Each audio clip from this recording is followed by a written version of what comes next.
This is Daily Armenia, CivilNet's daily news digest. Here's what's making headlines in Armenia today. The last days of the Paris Summer Olympics closed for Armenia with a silver medal in weightlifting by Varazdat Lalayan, bringing Armenia's total to 3 silvers and 1 bronze. Lalayan from the over 102 kilogram super heavyweight category was one of the most anticipated of Armenia's athletes and the last to compete. As the reigning European champion and world vice champion, he went into Paris a heavy favorite to medal.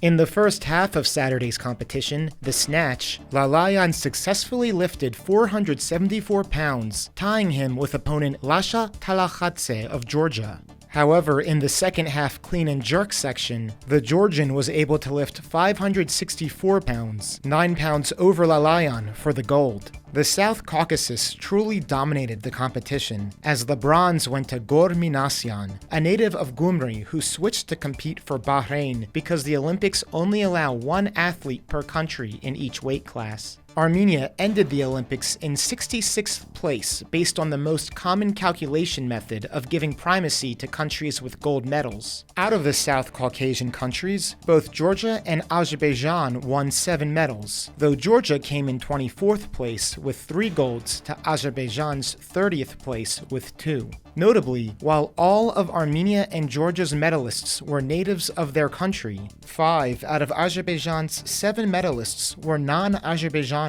who were recruited to compete for it from Russia, Georgia, and Cuba.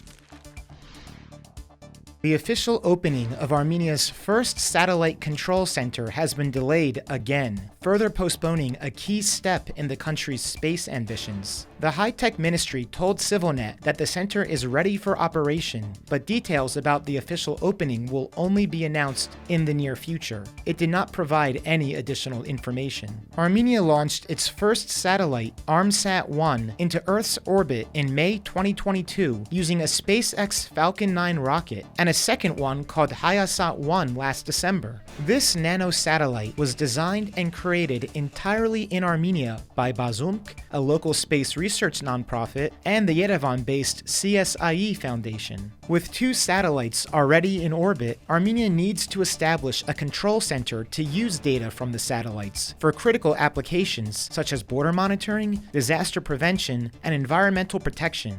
However, the journey from launch to full operation has faced repeated delays. Former Deputy High-Tech Minister Aved Pogosyan assured lawmakers in October 2022 that the control center would be operational by the end of that year.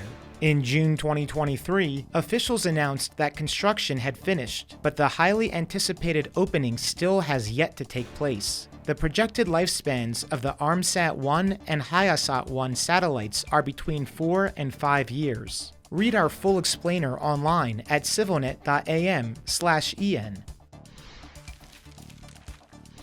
CivilNet's Business Week Armenia covers the latest in economic news. This week's episode reports on the more than doubling of Armenia's foreign trade in the first half of the year, fueled largely by booming business with Russia and the United Arab Emirates. Armenia's top exports last year were gold, diamonds, and mobile phones. In the latest sign, the country's re-export trade with Russia is continuing to reorder the economy. Find a link to the broadcast in the description below.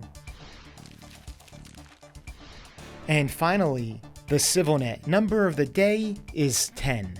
That's the age Vartkes Grigoryan turned during his ascent of Mount Ararat last month, making him the youngest Armenian to ever climb the symbolic mountain. The climb was timed so that they reached the peak on July 29th, Vartkes' birthday. You can find an interview with the young mountaineer in the Armenian section of our website, and also linked below. And as always, please follow CivilNet for the latest news and independent reporting from our contributors on the ground here in Armenia.